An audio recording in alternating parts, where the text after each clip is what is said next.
Konnichiwa and hello everyone. Whether you're in the halls of Pacifico Yokohama today or tuning in at home, thanks for watching. We're doing things a little differently today. We wanted to ensure that every player, regardless of where you are in the world, can experience this moment together. We have a massive slate to cover: the high voltage return to limited play and Omens of the Third Age, unsheathing a first look at the next Mastery Pack, the evolution of Silver Age precons, and of course, the reveal of the 2026 World Championship location. So sit down, buckle up, because it's time to ride the lightning. Acilio said a storm was gathering. That storm is finally here. Omens of the Third Age is our 19th standalone booster set, and just like the sigils appearing in the sky across Wraith, it offers a glimpse of the future, an omen of things to come. Aurora's back, baby! The shooting star was all about going fast, and her journey to Living Legend was no different, but her story doesn't end there. Aurora Legacy of Tempest brings back that same energy that made her a fan favorite in the first place, but this time, she's got some stunning new tricks up her sleeve. We're absolutely electrified to welcome her back and can't wait to watch you ride the lightning with her once more. Aurora is joined in her quest by Acilio, rocking a brand new form that's sure to amp up all arcane lovers out there. Together they will journey to the Aura Keep and seek the aid of Ziggy Starlight, our first lightning illusionist in all their glimmering glory. Lightning in Flesh and Blood is all about speed, the split-second decisions, reality changing in the blink of an eye, and going again and again and again. Let's look at how that speed plays out on the table. Welcome to Volthaven. Ready to ride the lightning? Let's play an example turn with Ziggy Starlight, the newest lightning illusionist hero. We'll be starting our turn with a lightning flow token aura on the board and 3 cards in hand. Let's start our turn by attacking with Pulsing Cardia, which is a lightning illusionist attack action that costs 0 and attacks for 5. Pulsing Cardia says, whenever this fragments, gain 1 resource, and contains the keyword fragment. Whenever a card with 2 or more defense value defends this gets -2 attack. Our opponent blocks Pulsing Cardia with a wounding blow for 3. This triggers fragment, and Pulsing Cardia gets -2 attack, reducing its power to 3. We then gain 1 resource from Pulsing Cardia's effect, which says, whenever this fragments, gain 1 resource. Our opponent declares no further blocks, and we move to the reaction step, where we use that generated resource to play Auric Shards, a lightning illusionist instant aura that says, when this enters the arena, up to 1 target attack with fragment gets +1 power. If this has a hollow counter, instead, the attack gets +4. It also has ward 1. Pulsing Cardia will be our target attack with fragment, and it will gain +1 power, going up to 4. Next, as an instant, we'll pitch our Blue Heavens Claws to activate Ziggy Starlight, paying 2 resources, tapping our hero, destroying a lightning flow, and banishing an aura permanent we control with no hollow counters. Importantly, all of this is a part of the cost to activate Ziggy, so there is no window for our opponent to respond until Auric Shards is in the banished zone. We now return the banished aura to the arena with a hollow counter. This fills Auric Shard's condition that says, if this has a hollow counter, instead the attack gets +4. So, Pulsing Cardia gets an additional 4 power, pushing it all the way up to 8. Our opponent declares no defense reactions and takes 5 damage from Pulsing Cardia. Finally, because an aura with a hollow counter has now entered the arena under our control, we can activate our weapon Aphrodisias as an instant, paying our remaining resource and tapping it to deal 2 arcane damage to our opponent. What at first seemed like an innocuous attack for 5 became 10 damage in the blink of an eye. Ziggy gains this advantage through flickering auras at instant speed, reacting to their opponent's blocking decisions. Ziggy is an electrifying and trippy new addition to the illusionist class. Now that we've flickered some auras, let's sling some spells and take a look at Acilio, Forked Continuum. Acilio plays with a counter burn strategy. That's right, wizard enjoyers. We're playing on our opponent's turn. Let's take a look at an example. We're currently being attacked by Wounding Blow for 4 damage. We have 2 cards in hand and a lightning flow token on the board. To start, we're going to activate Acilio as an instant, pitching 1 resource, tapping, and destroying a lightning flow we control. We'll discard a card and create a ponder token. If an instant is discarded this way, we can play it this turn. Let's discard Cosmic Suture, a lightning wizard instant, which means we can still play it this turn. But before we do so, we're going to activate Volzar Meteor Storm, also as an instant, tapping it to amp 1. Activate this only if an instant card has been put into your graveyard this turn. Finally, we'll play Cosmic Suture from the graveyard, paying the 2 resource cost with our remaining floating resources to prevent the next 4 damage that would be dealt to us this turn. Cosmic Suture also has the keyword Starfall. If an instant card has been put into your graveyard this turn, deal 1 arcane damage to target hero. Because we have amped with Volzar, we will instead be dealing 2 arcane damage to our opponent. Alright, we'll then prevent the 4 damage presented by Wounding Blow. And don't forget, we'll also be drawing a card with the Ponder token at the beginning of our next end phase, staying 1 step ahead of our feeble-minded foes. Finally, it's time to make the journey into the stars. Aurora is back and better than ever. Let's take a look at this fan-favorite hero with a simple 2-card play to see how the Legacy of Tempest rides the lightning. We'll start our turn with a Lightning Flow token on the board. Let's pitch this Blue Heavens Clause to activate Aurora as an instant, paying 2, tapping our hero, and destroying a Lightning Flow token that we control to create an Embodiment of Lightning token. Next, we'll spend our remaining resource on Dashing Flashfoot, a 1-cost, 3-power Lightning Runeblade attack action, which has Quick Strike. If this has Go Again, it gets +1 power, and when this attacks a hero, deal 1 arcane damage to them. It also has, the first time this deals damage to a hero, create an Embodiment of Lightning token. Because we're playing an attack action, our Embodiment of Lightning token gets destroyed and gives Dashing Flashfoot Go Again, satisfying Quick Strike. This will deal 1 arcane damage to our opponent. Let's just say they have no arcane barrier. They take this damage, and we create an Embodiment of Lightning token. Dashing Flashfoot is now attacking for 4 damage, with Go Again. Our opponent declares no blocks and takes 4 damage, a total of 5 from this 1 card. Next, we can continue the chain with Scorpio Comet Tail, which says Action, Tap, Attack.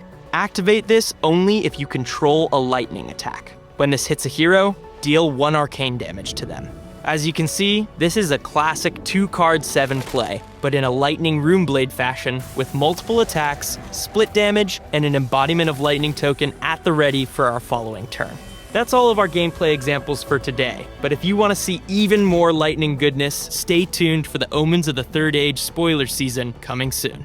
Omens of the Third Age lands in store on Friday, June the 5th. And as our long-awaited return to the limited format, I invite you all to join us for the world premiere in Prague, and I'll remind you that these events always sell out.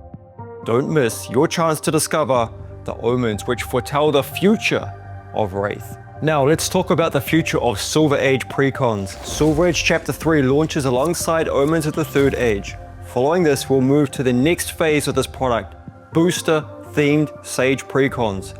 Starting with set 20, you will see dedicated Silver Age decks that tie directly into the hero's lore and mechanics of the main booster set that are released alongside.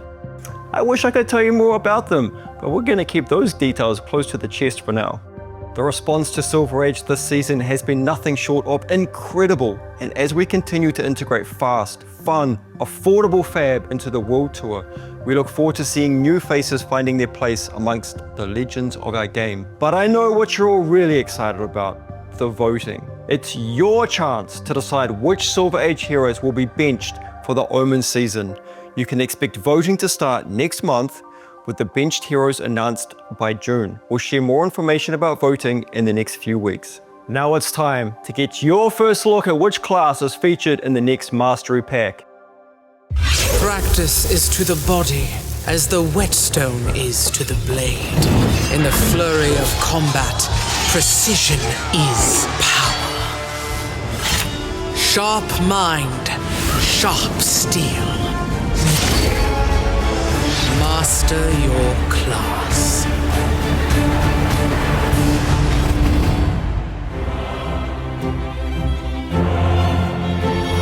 Wielding a blade seasoned by hundreds of battles, he's the undisputed deathmatch champion. Prepare yourself for a spectacle of excellence. Olympia, the prized fighter.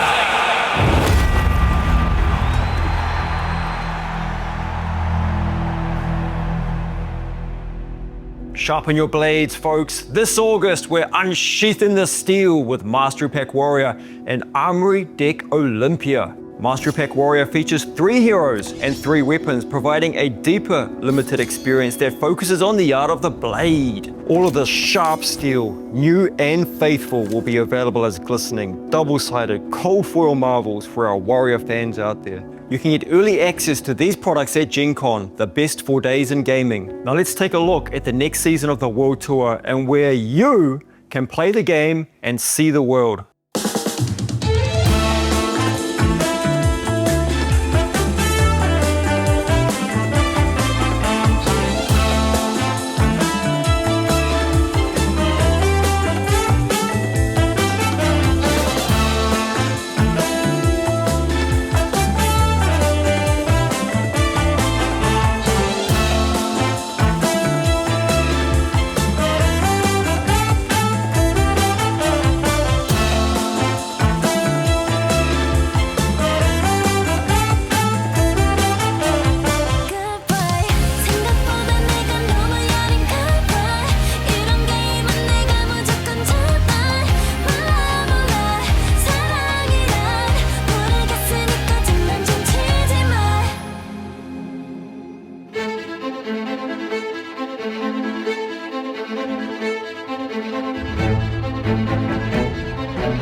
That's right, we're heading to Paris. We're bringing the pinnacle of fab to La Ville Lumière. It's been on my wish list for a very long time. But we aren't stopping there, folks. For the first time ever, the World Tour lands in Seoul, South Korea, for the world premiere of Set 20. Seoul is a truly iconic city for all things pop culture and gaming, from K-pop to kimchi. Getting to bring a world premiere to South Korea, and for a landmark set at that, is both an honor and a testament to the global vibrance of the Flesh and Blood community. Finally, October brings a milestone I once only dreamed of, the 100th calling. We'll be celebrating this historic event in the United States. It's a tribute to the tens of thousands of players who have answered the call of the World Tour and journeyed from local game stores spanning all corners of the globe to these landmark events.